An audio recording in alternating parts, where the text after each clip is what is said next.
This week I've been so out of my comfort zone. What am I saying? This last couple of years I've been out of my comfort zone.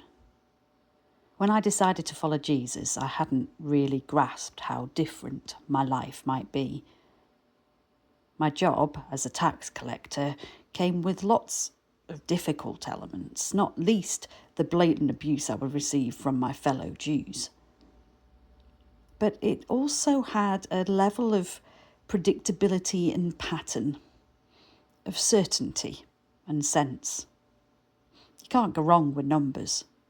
To me, they make sense.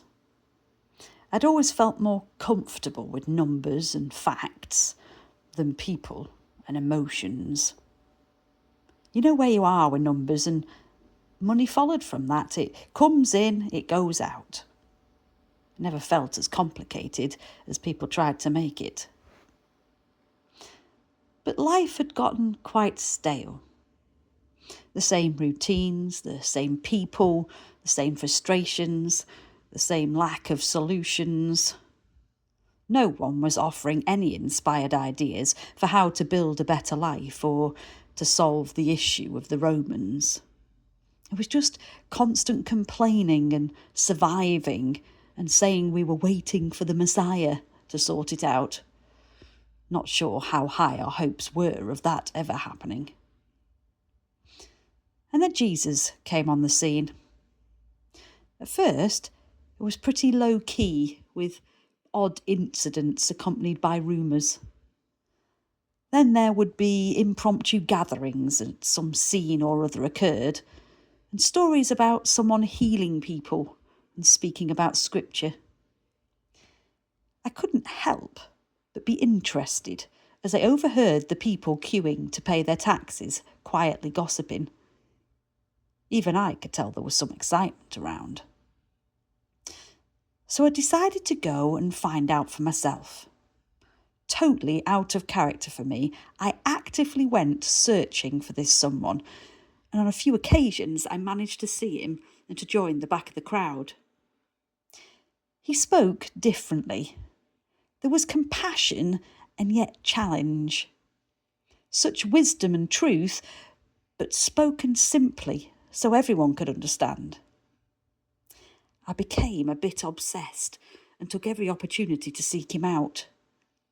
One day, as I was dealing with all the taxes, he came right up to me and invited me to follow him. I did. I walked away from the safe and predictable, the known and the simple, and I've been out of my comfort zone ever since. But this evening, Jesus took us all another step away from the known. We'd managed to gather to share the Passover meal, that meal we all knew so well. The smells and textures, the words and symbols, our shared and well-loved story of the faith of our people and the faithfulness of God. Jesus took what we knew and changed it. He took the bread, and instead of it reminding us of the speedy escape from Egypt, he offered it to us as his broken body for us to share in. There was conversation. What does this mean? Why has he done this?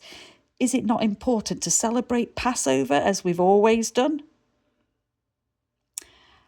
I'm not so good with change, and although I took the bread he passed me, I was uncomfortable again. When he lifted up the cup and declared it to be the cup of salvation, his blood shed for us and all creation, I could only just receive it.